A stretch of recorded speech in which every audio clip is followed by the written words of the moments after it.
Hello, driver ed students. This is Miss Roth today. We're going to be going over Chapter 13, Handling Emergencies. By now, you should have already read Chapter 13, so this should just be reviewing and helping you go forward to complete the homework. So without further ado, here is Chapter 13, Section 1, Vehicle Malfunctions. We've talked a lot about the fact that in order to avoid most vehicle malfunctions, you have to properly maintain your car. And we find out about proper maintenance of our car by looking in our owner's manual. Okay, sudden malfunction creates an emergency. Be prepared to reduce your own risk. And just look at your owner's manual. Look at what your scheduled maintenance is, and we'll talk about that a little bit more in further chapters. Big thing that we talk about, the lifeline of our car, is tires. We know that tires wear more quickly because people don't maintain them. They stop suddenly. You guys are new drivers, so there's a lot of sudden stops, a lot of sharp steering. We go over bumps, we go into potholes, and again, something we know about our Oak Park streets are they have a lot of potholes. A lot of construction going on. If you don't balance your wheels, you don't rotate them properly, all of these things can affect your tires. And sometimes you may have a blowout if you hit a pothole, if you haven't done any of these things to maintain your car. So a blowout's going to occur when a tire loses air pressure suddenly. You fail to maintain them. And then what's going to happen? That tire blowout is going to pull in the direction of the tire that just blew out. The worst is going to be that front driver's side tire because you're going to pull into where? Oncoming traffic. Left front tire, and that's what we're talking about in there. What can you do to avoid that? You need to grip the steering wheel firmly, ease up on the accelerator, do not slam on the brakes. Okay, we've talked a lot about the fact that stopping is not usually your best defense, especially when you have a tire blowout. You want to try to get out of the traffic situation, to regain control of the car. And that's a lot of what we're going to be talking about in this chapter anyway. Turn on your hazard flashers. Tell people you know something is wrong right now. And then if you watch the homework already, there is some videos on changing your tire, but first of all, you need to find a safe place. Okay, you've gotten yourself out of traffic. You have your hazard flashers on.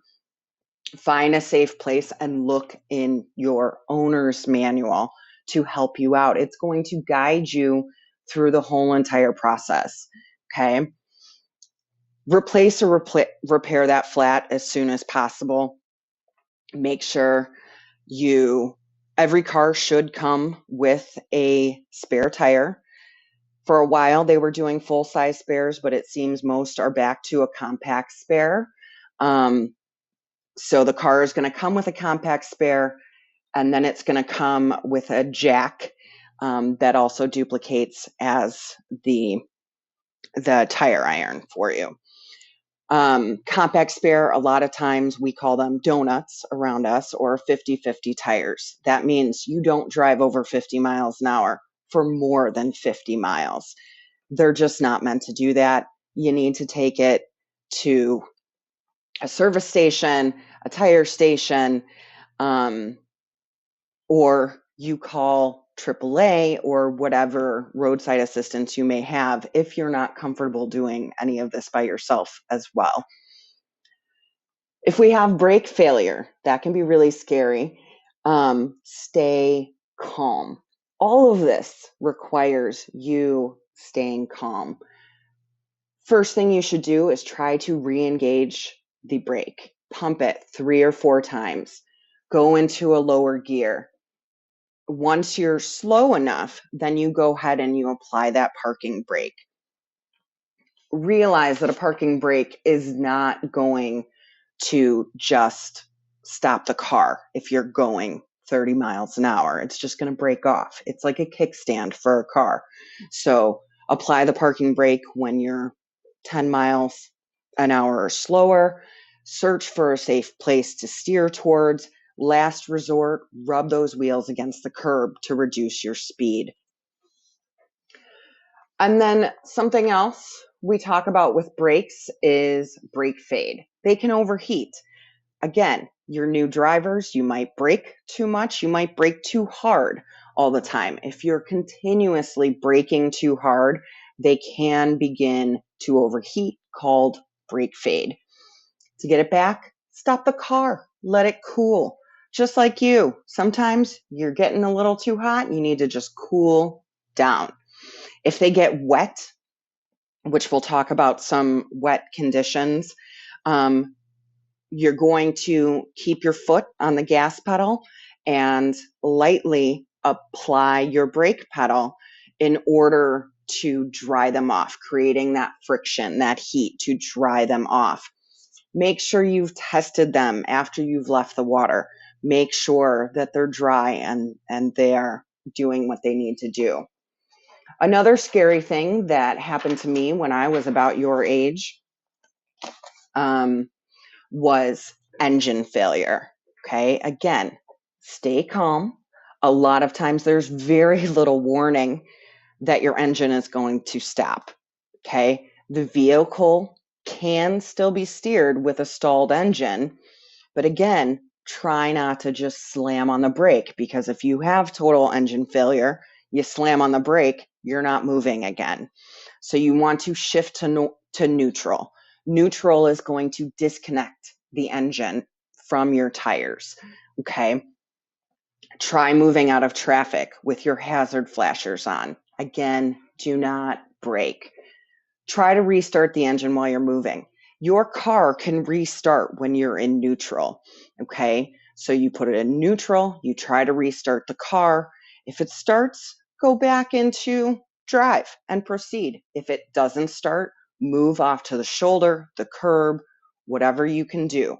Steering is going to be harder when power is lost by engine failure, because you're also controlled by your power steering. Okay.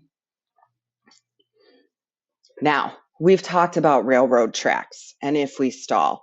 If a train is approaching in either directions, get out of the car. Okay. Get away from the tracks. But you don't want to run away from it. You almost want to run towards the train and away to the side, because all the debris is going to go forward. So you want to run towards and away from the train. If it's not approaching, try to restart the vehicle. Again, you can start the vehicle in neutral if you need to, but you can try to restart the car. If not, put it in neutral and push that car off. If you have passengers, makes it a little bit easier because you have more manpower, but you can try to push it off yourself if that's what it comes down to. Okay. And then another scary thing is total steering failure. Now, I just said we have power steering. So when the engine goes, that power steering goes. Power steering is just going to make it harder and more difficult to turn the wheel, but you put a little muscle in it and you're good to go. Okay. Tell people you have no steering, horn, flashers, communicate with people. This time, don't use your accelerator, okay? Braking can cause you to skid. Hold the parking brake release and use a quick on-off action with your park brake. You're just trying to steer yourself to a safe place at this point. But again, power steering going out is not total steering failure. You just have to put a little muscle to it. One of my favorite things to talk about is loss of forward vision. If you lose your forward vision, that can happen when your headlights fail, the hood flies up. That's the one that I laugh at. Or your windshield gets splashed with dirt. okay? Your driving view, everything is obstructed at this point. Turn on your wipers, okay? Try to get the dirt off. If your headlights fail, turn on a turn signal, move to the right shoulder, okay? There are all different kinds of lights, and just because your full headlights have gone out doesn't mean that your signals have gone out, doesn't mean your flashers may be there. Put on your parking lights. A lot of you have automatic headlights though. So if that's going on, just try to figure out which one will give you some light. Okay. You might need to replace a fuse. You might need to replace the bulb. There are a lot of different kinds of bulbs now. Some of them are going to be a little bit better.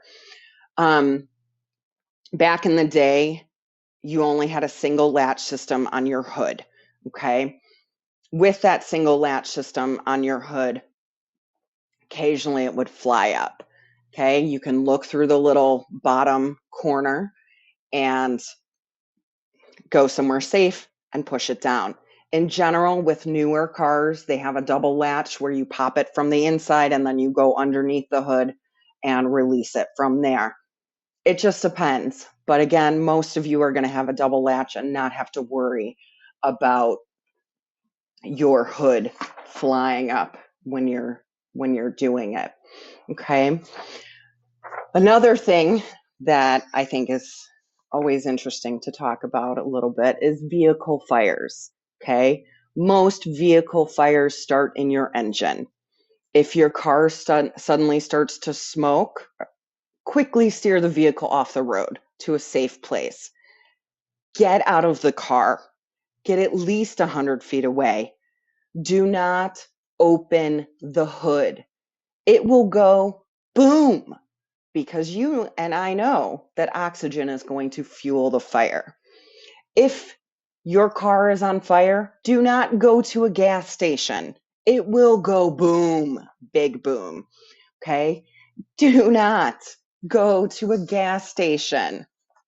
A lot of times a passenger fire is caused by a careless smoker, matches, anything like that. It's not going to just spontaneously light on fire the inside of your car. Okay. A lot of things will restart. Just please try to be aware of some of these things that can happen. Okay.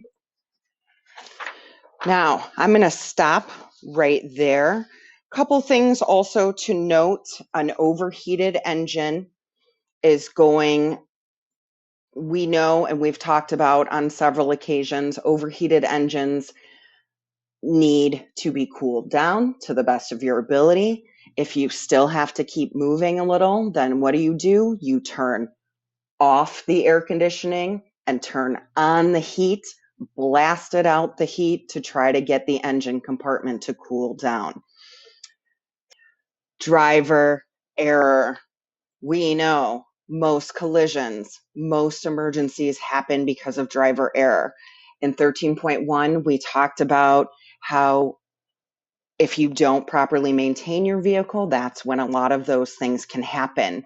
So the instant you approach or find yourself in an emergency, you need to be prepared to take the right actions to avoid the conflicts.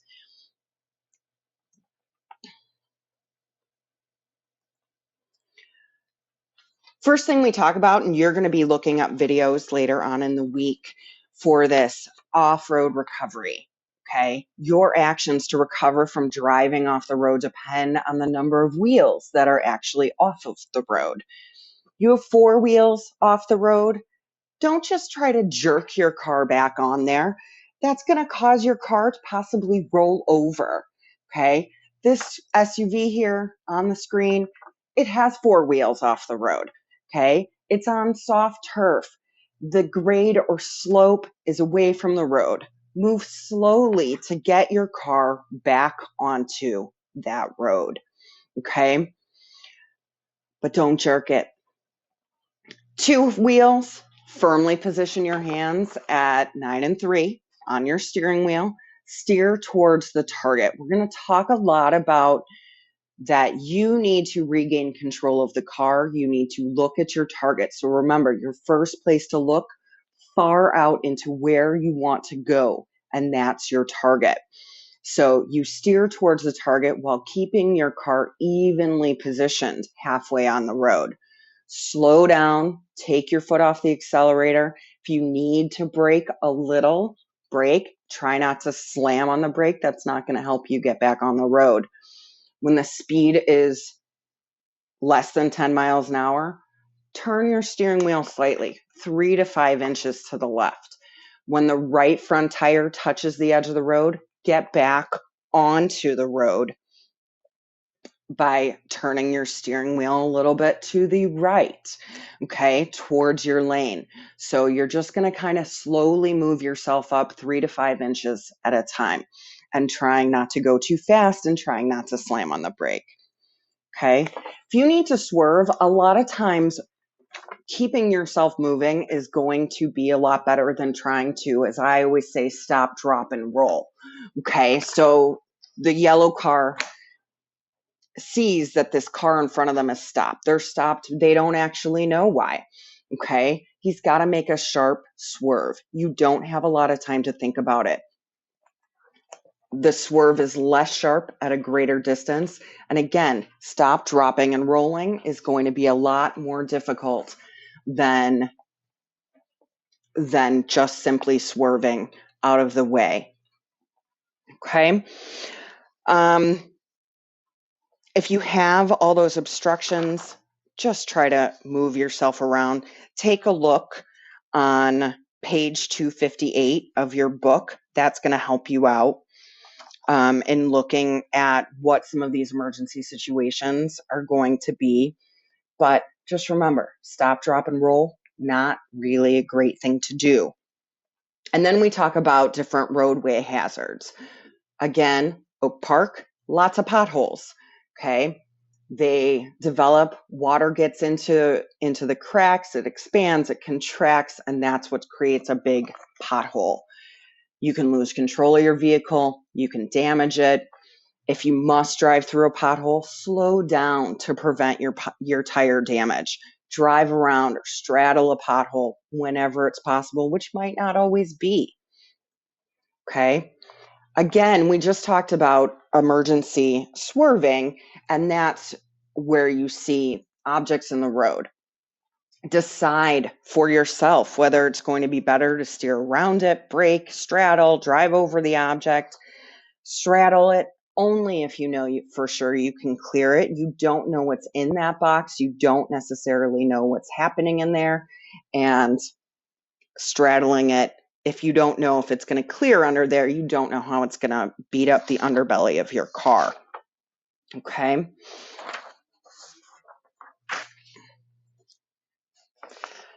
Then we talk about curves. We know we take curves almost like we take turns, where we want to ride the brake before you get there. You want to slow down as soon as you realize you're getting to it. Okay. If you're in the middle of it and you realize you're going too fast, slow down a little more, ride that brake. And then halfway through the curve, look towards your target and start to accelerate out of it. Okay. And that's really the last thing that I just want to mention is deep water, because really it's one of my favorite things to talk about. We've said it before. First of all, if you don't know how deep the water is, wait for someone else. If they go in and go bloop into it, then you probably want to go around. But remember, if you do, for some reason, wind up into that deep water, try to open the window a little bit to get the water to come in. Try to breathe through that air pocket. Remember, everything is electronic at this point, so your windows are not going to open up for very long. So what you can do is you can breathe through the air pocket, and once the water is stabilized in the inside and the out, you should be able to open a door, or you can get one of these handy dandy hammers that my father got me that slices your seatbelt and then has a nice sharp point, and you can break out the side window. We're talking about collisions quickly in this. I want you all to think about the near misses you've probably had. Maybe you've been in a collision with your parents. Maybe you've been in a collision yourself. There are a lot of things that we need to talk about, and we have talked about, in order to try to minimize the impact. Okay, this is where the decide and execute come in. We're going to talk about changing speed or direction to lessen the impact, steering for something soft, such as bushes or an open field. If you have a choice between bushes and a house, you probably want to go towards the bushes. Try not to hit parked cars, avoiding trees. Again, bushes way softer than a tree is going to be for you. So the most dangerous and the most life-threatening, most serious injuries occur because of a head-on collision. Okay, you're going head-to-head with another car. Okay, if you're threatened by this head-on collision, keep control of your vehicle. Brake hard, try not to lock your wheels, blow your horn, flash your headlights, and steer right. If you can try not to hit completely head-on, that's going to help you immensely and try to lessen the impact. A big one that scares me a lot is rear end collisions. I have been rear-ended. It's not fun.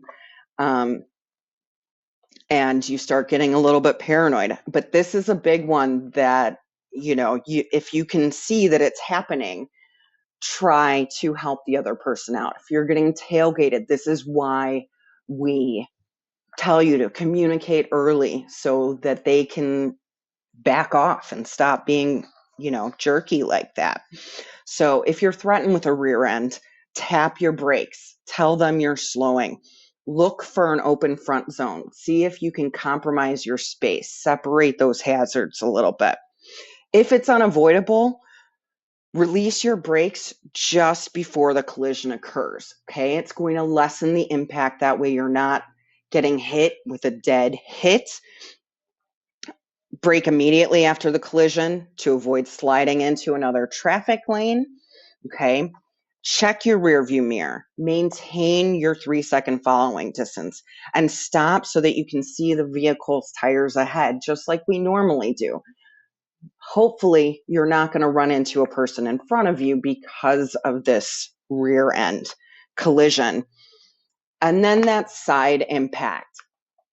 We've all talked all along about how important that safety stop is. Okay, we want to stop first at a stop sign, then creep up and stop firmly again. Okay, because one day you're gonna be right and someone's gonna be coming, and you're in this habit of creeping into traffic, and it's all your fault. It's not a good day. Okay, a lot of times just pushing on that gas pedal is going to get you out of the way. Okay, stopping dead in the middle of the street, not the greatest. We all have that deer in headlights, initial response when we do this. So if you see a car coming, our initial response is to stop and stare, where your better response is probably just to push on the gas pedal. Okay, blow your horn, tell people what's happening, be aware. You might have made a mistake. The reality is, again, driver error is what hurts us most of the time. Okay. Let me just go right into 13.4. Why not? So if you do wind up having a collision with a vehicle, a pedestrian, someone's property. I know a lot of you, usually if we were in the classroom, I'd say, who's been hit while they were biking or walking around Oak Park? And I'm sure you or someone you know has been.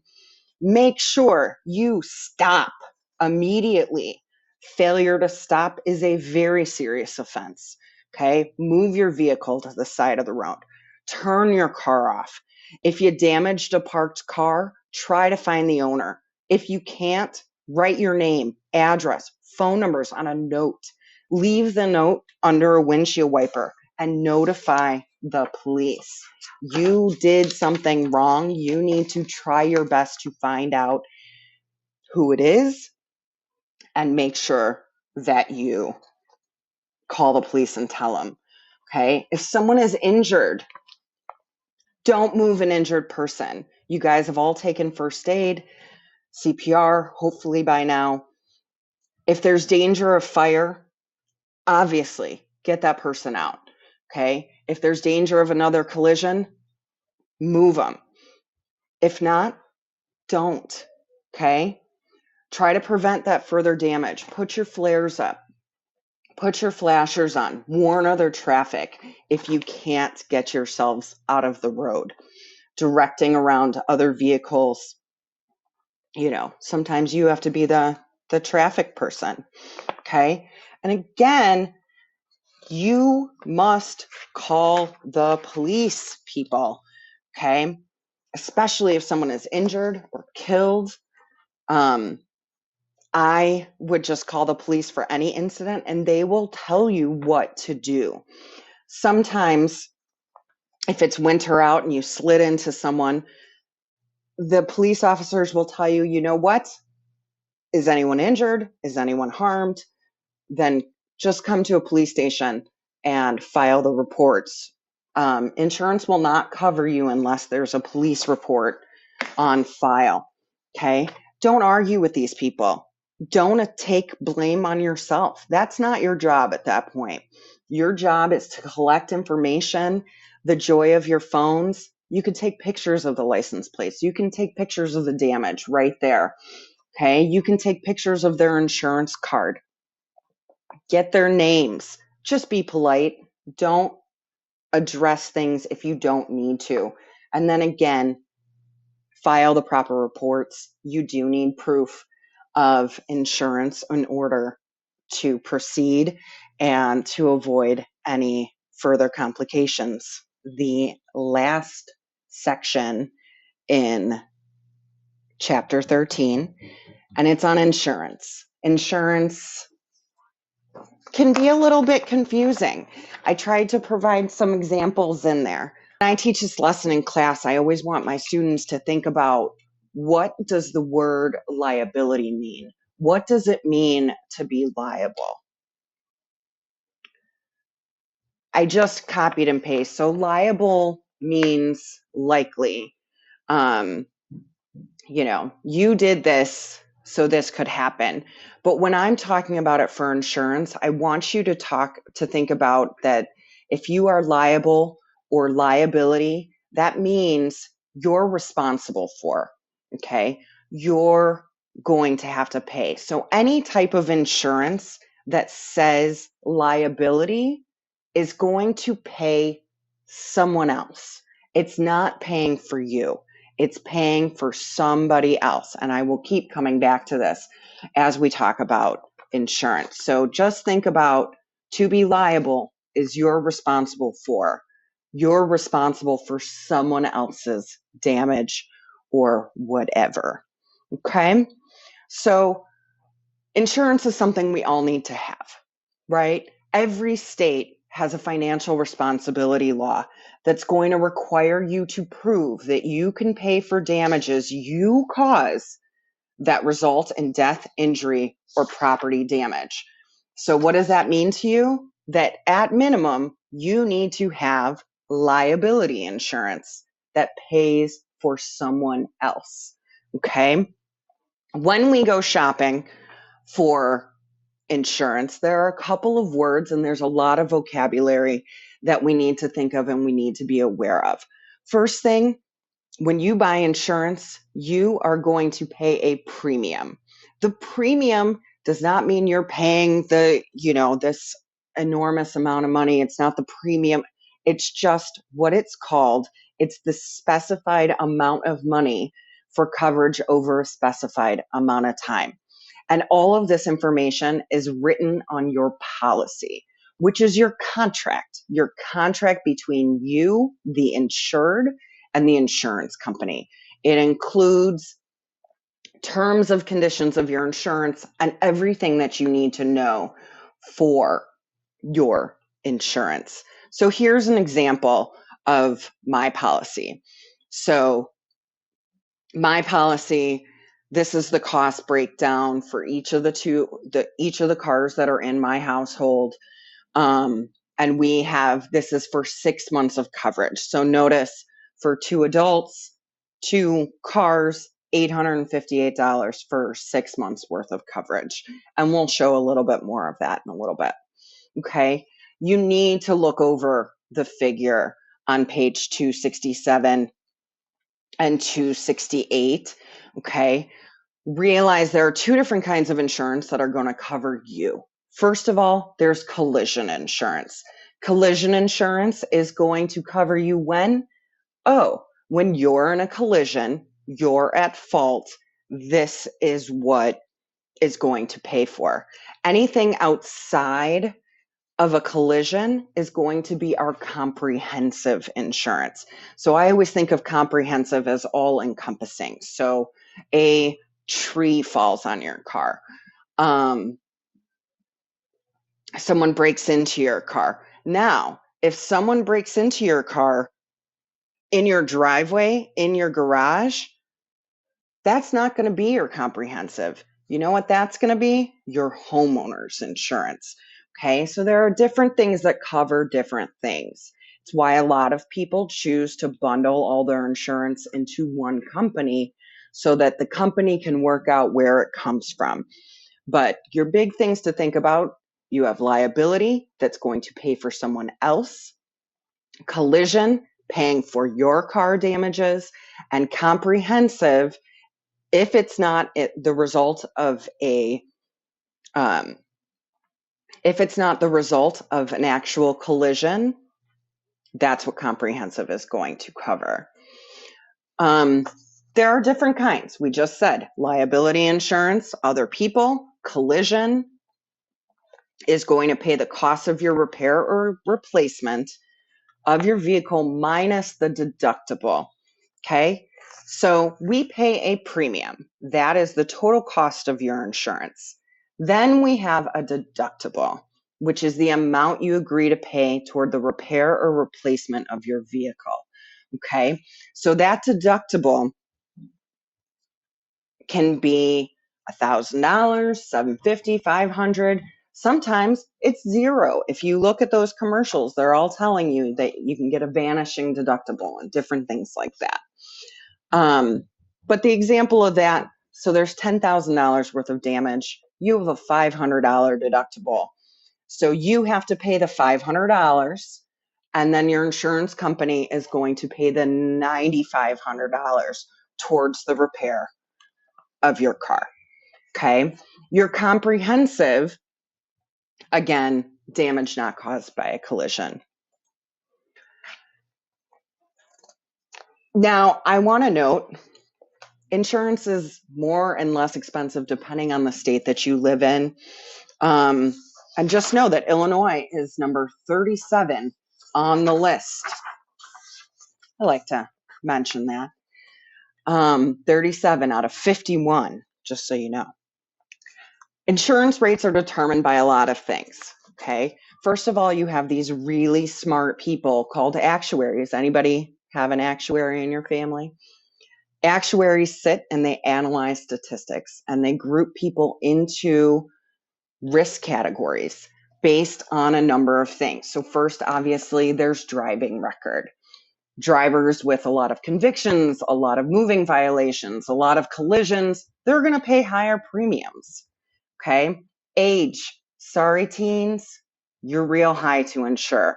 Now, your parents are probably going to put you on a policy that they've already got. They may or may not. If you're not getting your own car, then, you know, it's still high to insure a younger person.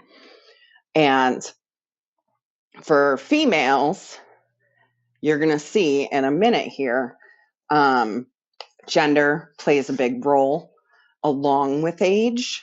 You know what? I'll talk about that in a minute. Miles driven. Now, I just read an article because of this pandemic where people are not driving. Insurance companies are actually refunding people millions of dollars right now because their mileage is going down.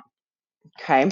Sometimes our mileage gets assessed, and realize that if you go get your car serviced, everything is reported in a big database as to how many miles you really drive. So don't try to tell them you drive 3,000 miles a year when really you're driving more of the average, which is 12 to 15,000 miles a year. They know. Okay. Here's where I'm combining that age and that gender. So sorry, males, your insurance is higher.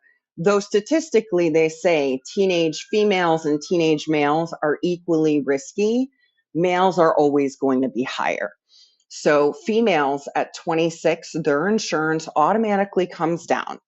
Males, their insurance is not going to go down until they're 30 and married. I know, it's terrible, but that's how insurance is going to work. Okay. And they say males, once they're married, they take less risks. So that's why your marital status is going to come into play. Females, the marital status doesn't matter as much, but males for sure. At 30, it's not going down unless you are married. Okay. Type of vehicle, sports cars, vans, sport utility, things that are stolen, vandalized, often cost more to repair. Those are going to have higher premiums. Address. If you have a Chicago address, it's going to be a couple $100 more than if you have an Oak Park address. I know a lot of people that may live in the city and still claim that they live in the suburbs with their parents. To get lower rates, which probably, it happens. And then the claim record, higher, more frequent claims, especially comprehensive and collision, meaning, well, collision, we already know, means you're at fault, is going to result in a higher premium. Okay. Sometimes the insurance company, you can't see this, sometimes your insurance company will cancel your policy. That's where you see the alcohol, people who get DUIs, anything like that, they sometimes get booted off their insurance, but yet they still need to get high risk insurance that costs a lot more than the average bird. That's why they'll talk about it on the commercials that, oh, low down payment, blah, blah, blah, blah, blah. So we pay in my household $1,600, $1,700 for the whole year. They're going to pay double that just to have liability insurance, which is all that's legally required to have. So your claim record, that's something to talk to your parents about, because I know when I was younger, if I gotten any sort of minor thing or hit a fence or something random like that, the rule in my house was if it's less than $1,000, then we're just going to go pay and get it fixed. So it's not on the claim record. Realize there are ways to get reduced premiums. Okay. Oh, it's not showing. So the way to get reduced premiums could be low risk drivers. Okay. Low risk drivers, premiums are reduced for drivers who have maintained good grades in school. Yes, when I was in college, I had to fax because faxes were real and they still are real, but usually we just transmit over the computer. But I had to fax my report card to our insurance agency every semester so I can get a reduced premium. Okay. No claims, convictions for 3 years. And if you have vehicles with certain safety devices, airbags, anti-theft devices, especially those anti-theft devices. Okay, and then I wanted to just show you a quick example of ours and what it is. So you see on the top, the first thing that I need is liability insurance. And you see also that that is going to cost the most in an insurance premium. And then you see comprehensive, has a pretty low deductible, 250, and collision with the 500 deductible is also very expensive.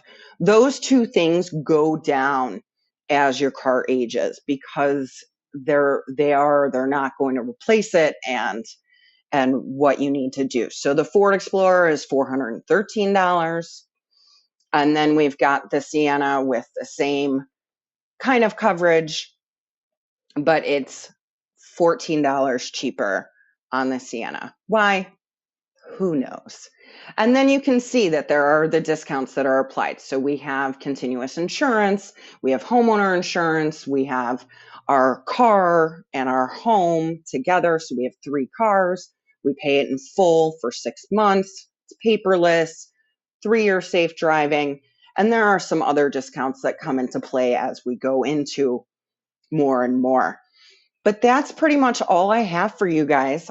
And thanks for listening. Have a wonderful day.